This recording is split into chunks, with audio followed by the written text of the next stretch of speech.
Top स्टॉक्सની detail સાથે જોડાયા છે સહયોગી નીરજ અને આરતી। આ બંનેને ગુડ મોર્નિંગ। નીરજ, કયા સ્ટોક્સ પર આજે ફોકસ?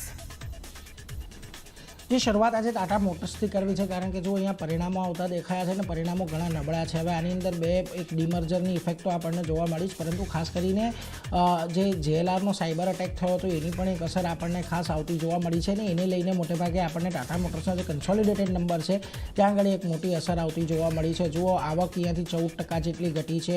પહેલાં જે 3056 કરોડનો નફો હતો એની સામે લગભગ 6370 કરોડની ખોટ થતી જોવા મળી છે। ખાસ કરીને એક જે એક્સેપ્શનલ લોસ છે એની અંદર પણ એકવારનો આપણને વધારો થતો જોવા મળ્યો છે, એટલે એ એક્સેપ્શનલ લોસ પહેલાં પણ આપણને કંપની ખોટ દર્શાવતી દેખાય છે, એટલે એના પર એક ખાસ ધ્યાન અહીંયાથી રાખવાનું છે। હવે જો સાયબર હુમલાથી એક JLRના વોલ્યુમની અંદર તો ઘટાડો થયો છે, પરંતુ અહીંયાથી જે ફ્રી કેશ હતું એ પણ અહીંયાથી નેગેટિવ થતું જોવા મળ્યું છે, એટલે આ બધાની એક બહુ મોટી અસર JLRની બેલેન્સ શીટ પર આવતી જોવા મળી છે। અને JLRની અંદર પણ લગભગ 48.5 કરોડ પાઉન્ડનો એક મોટી એક્સેપ્શનલ આઇટમ્સનો એક્સેપ્શનલ આઇટમ પહેલાંનો લોસ આપણને ખાસ કરીને જોવા મળ્યો છે। જો કે અહીંયાથી એક બહુ મહત્ત્વની વાત JLR દ્વારા એ પણ કરવામાં આવી છે કે એબિટ માર્જિનનું જે પહેલાં ગાઈડન્સ એમણે 5 થી 7% આપ્યું હતું એ સાયબર અટેક પછી ઘટાડીને 0 થી 2% કરી નાખ્યું છે। હજી પણ અહીંયાથી Q3ની અંદર કોઈ બહુ મોટી ટર્નઅરાઉન્ડ આવે એવી અપેક્ષા નથી। અહીંયાથી ગાડી પાટે આવતા લગભગ Q4 સુધી નીકળી જાય એવી પણ એક અપેક્ષા છે, એટલે એના પર એક નજર રાખવાની। જો કે તમે સ્ટેન્ડઅલોન નંબર ટાટા મોટર્સના ઇન્ડિયન કારોબારના જોશો તો ત્યાં પણ તમને થોડાક ખોટ તરફીનું જ કામકાજ જોવા મળ્યું છે, એટલે દરેક મોરચે અહીંયાથી પરિણામો થોડાક નબળા રહ્યા છે ટાટા મોટર્સના, એટલે એના પર એક નજર તમારે ખાસ રાખવાની। અને એટલા માટે જુઓ, અહીંયાથી આજે થોડાક બ્રોકરેજ હાઉસીસ પણ અહીંયાથી નિરાશ થયા છે। જેફરીઝ અંડર પરફોર્મ સાથે 300ના ટાર્ગેટ આપી રહ્યું છે। ગોલ્ડમેન સેક્સ ન્યુટ્રલ કોલ સાથે 365ના ટાર્ગેટ આપી રહ્યું છે। જોકે ખાસ કરીને CLS અહીંયાથી એક આઉટ પરફોર્મનો કોલ આપી રહ્યું છે અને 450ના ટાર્ગેટ આપી રહ્યું છે, પરંતુ અહીંયાથી આજના દિવસે ચોક્કસથી તમને થોડોક ઘટાડો આવતો જોવા મળી શકે છે। બીજી તરફ મેક્સ હેલ્થ પર તમારે નજર રાખવાની છે। પ્રોફિટ અહીંયા 75% જેટલો વધ્યો છે। રેવન્યુની અંદર 25%નો વધારો છે। એબિટા તમને 17% જેટલા ઘટતા દેખાયા છે, પરંતુ માર્જિન અહીંયા જુઓ તમને પ્રોટેક્ટ થતા જોવા મળ્યા છે। 26.4%ની સામે 26.9%, એટલે એબિટાની અંદર એક ખાસ ઘટાડો આવ્યો, તે છતાં પણ માર્જિન જે છે માર્જિન આપણને સુધરતા દેખાયા છે। બેડ ઓક્યુપન્સીની અંદર 77%નો વધારો થયો છે। એવરેજ રેવન્યુ પર ઓક્યુપાઈડ બેડ લગભગ 1% જેટલી વધી છે, એટલે ખાસ કરીને અહીંયાથી એવરેજ રેવન્યુની અંદર કોઈ બહુ મોટો ઘટાડો નથી। આંતરરાષ્ટ્રીય દર્દીની આવક 25% વધી છે અને લેબ આવક 16% અને બીજી અન્ય જે સેગમેન્ટમાંથી છે 20%નો ગ્રોથ આવ્યો છે, એટલે આ બધાને લઈને એક સારા પરિણામો છે, એટલે એના પર નજર રાખજો। આજે અહીંયા તમને પોઝિટિવ એક્શન આવતી જોવા મળી શકે છે। બીજી તરફ સિમેન્ટ્સના પરિણામો આવ્યા। પરિણામો અહીંયાથી થોડાક નબળા એ હિસાબે છે કે જો પ્રોફિટની અંદર દબાણ જોવા મળ્યું છે, લગભગ 41%નું 831 કરોડની સામે 485 કરોડ પર છે। રેવન્યુ લગભગ 16% જેટલા વધતી જોવા મળી છે। એબિટાની અંદર 13.2%નો વધારો છે, પરંતુ માર્જિન અહીંયાથી 12.2%થી ઘટીને લગભગ 11.93% પર રહેતા જોવા મળ્યા છે, એટલે 21 બેઝિસ પોઈન્ટનો ત્યાં આગળ આપણને 20-30 બેઝિસ પોઈન્ટનો ઘટાડો ત્યાં આગળ આવતો જોવા મળ્યો છે। જો કે અહીંયા જો તમને ઓર્ડર બુક એક સારી વધતી જોવા મળી છે, પરંતુ બેકલોગ ઓર્ડરનો એક બહુ મોટો પણ છે, એટલા માટે જો નોમુરા અહીંયાથી અપગ્રેડ કરીને ન્યુટ્રલ કોલ આપ્યો છે। ટાર્ગેટ વધારીને 3325ના કરી દીધા છે। મેક્વાયરી હજી પણ ન્યુટ્રલ કોલ આપી રહ્યું છે, 3100ના ટાર્ગેટ છે। એટલે સિમેન્ટ્સ આજના દિવસે આમ પરિણામ અનુમાનથી તો સારા રહેતા જોવા મળ્યા છે, પરંતુ માર્જિન અને પ્રોફિટની અંદર થોડુંક દબાણ છે, એટલે એના પર એક ધ્યાન રાખવાનું। આગળ વધીએ, ગ્લેનમાર્કના પરિણામ આવ્યા છે। જો ગ્લેનમાર્કના પરિણામ પણ સારા રહેતા જોવા મળ્યા છે। 72%નો પ્રોફિટ, રેવન્યુ વધ્યો છે। રેવન્યુ લગભગ 78% જેટલી વધી છે। એબિટામાં ઓલમોસ્ટ 3 ગણા થતા દેખાયા છે, અને માર્જિન જે 17.18% પર હતા 88% પર હતા 39%, એટલે માર્જિન પણ અહીંયાથી ખાસા એવા વધતા દેખાયા છે, કે જેમાં યુરોપ, નોર્થ અમેરિકા બંનેના સેલની અંદર સારો એવો ગ્રોથ જોવા મળ્યો છે। ભારતના ફોર્મ્યુલેશન બિઝનેસમાં સારો ગ્રોથ જોવા મળ્યો છે, એટલે જો દરેક રીજનમાંથી એક સારું પરફોર્મન્સ આવ્યું છે અને એને પગલે એક સારા નંબર્સ આપણને પોસ્ટ થતા જોવા મળી રહ્યા છે। આજે ગ્લેનમાર્ક ફાર્મા કદાચ તમને સ્ટોક ઓફ ધ ડે બનતો પણ દેખાય, એટલે એના પર એક નજર રાખજો। બીજી તરફ ઓઇલ ઇન્ડિયાના પરિણામો આવ્યા। દરેક મોરચે નબળા પરિણામો છે। પ્રોફિટ 43% ઘટ્યો છે। રેવન્યુમાં દબાણ છે। એબિટા 17% ઘટ્યું છે। માર્જિન 32.05%થી ઘટીને 24.28% થયું છે। ONGCમાં પણ આપણે જોયું હતું અમુક ઓઇલ એક્સપ્લોરેશનનું ઉત્પાદન જે ઓછું થયું હતું એને લઈને ખાસ કરીને અહીંયાથી થોડી ચિંતા જોવા મળી હતી। ઓઇલ ઇન્ડિયામાં પણ એવી જ વાત છે એટલે એના પર પણ એક ધ્યાન રાખજો. અહીંયા પણ એક દબાણ આજના દિવસે જોવા મળી શકે છે. બીજી તરફ એક્સાઇડ ઇન્ડસ્ટ્રીઝના પરિણામ આવ્યા. અહીંયા પણ જુઓ નબળા પરિણામો છે.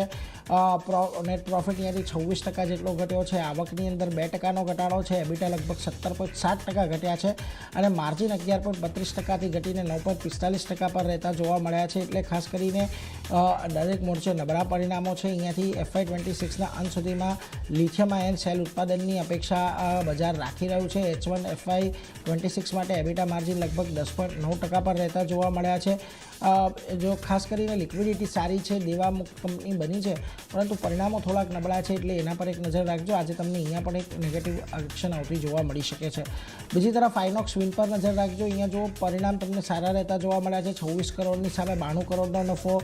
રેવન્યુની અંદર પણ 52%નો વધારો. એબિટા પણ 37% જેટલા વધ્યા છે. માર્જિનની અંદર જો કે થોડોક ઘટાડો આવ્યો છે એટલે એને લઈને થોડીક ચિંતા રહેશે. એટલે આઇનોક્સ વિન્ડ પર નજર રાખજો. અહીંયા થોડુંક આજે તમને દબાણ રહેતું જોવા મળી શકે છે.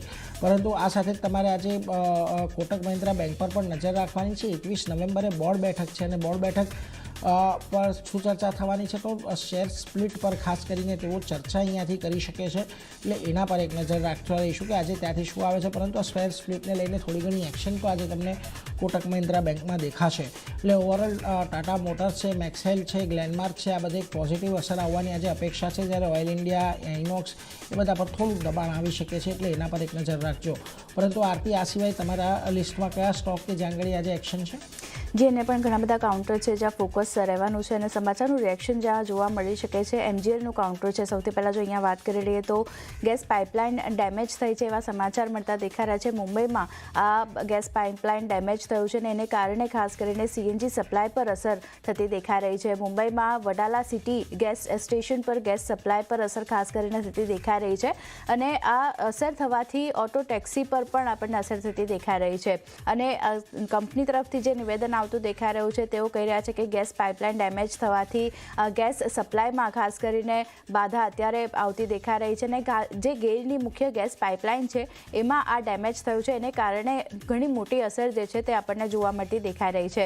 RCF કમ્પાઉન્ડમાં ગેલની પાઇપલાઇન ડેમેજ થઈ છે એને કારણે થોડું ઘણું જે સપ્લાય છે એના પર અસર આપણને આવતી જોવા મળી શકે છે. જ્યાં મુંબઈ, થાણે, નવી મુંબઈમાં CNG સ્ટેશન આને લીધે આપણને બંધ રહેતા જોવા મળી શકે છે અને ડેમેજ રિપેર કરવાના પ્રયત્નો અત્યારે કંપની કરતી દેખાઈ રહી છે. તો કંપની તરફથી પણ આ નિવેદન આવતા દેખાઈ રહ્યા છે. પણ જે રીતે એક પાઇપલાઇન ડેમેજ થઈ છે એને કારણે એક અસર MGLના કાઉન્ટર પર આપણને આજના દિવસે બનતી જોવા મળી શકે છે.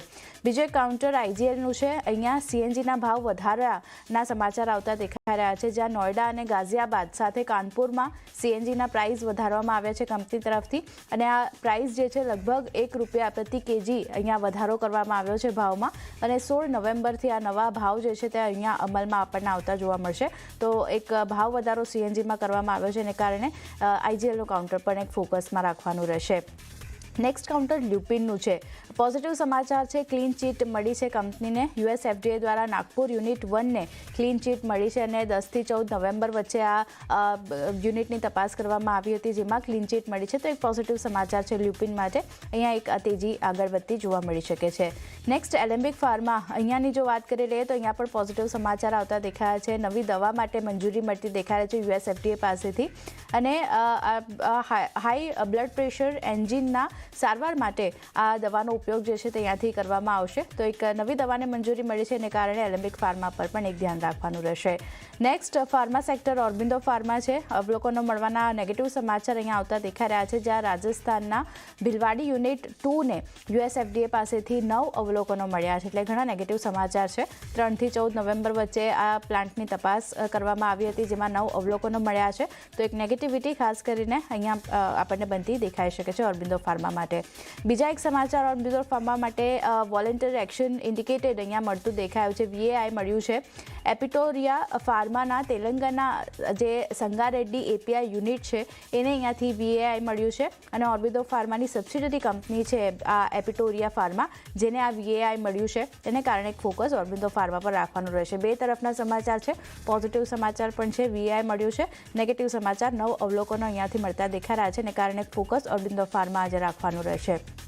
ડૉક્ટર રેડ્ડીઝ અહીંયા પણ ફોકસ રાખવાનું છે. ક્લીન ચીટ મળવાના પોઝિટિવ સમાચાર છે. આંધ્રપ્રદેશના શ્રી કાકુલમ એપીઆઈ યુનિટને ક્લીન ચીટ મળ્યું છે અહીંયા, અને યુએસ એફડીએ પાસેથી આ ક્લીન ચીટ મળી છે, જ્યાં 10 થી 14 નવેમ્બર વચ્ચે તપાસ હાથ ધરવામાં આવી હતી, જ્યાં ક્લીન ચીટ મળી છે. તો એક ફોકસ અહીંયા પણ રાખવાનું રહેશે, એટલે કાઉન્ટર નજરમાં રાખવાનું રહેશે. મારુતિ સુઝુકી નેક્સ્ટ કાઉન્ટર છે.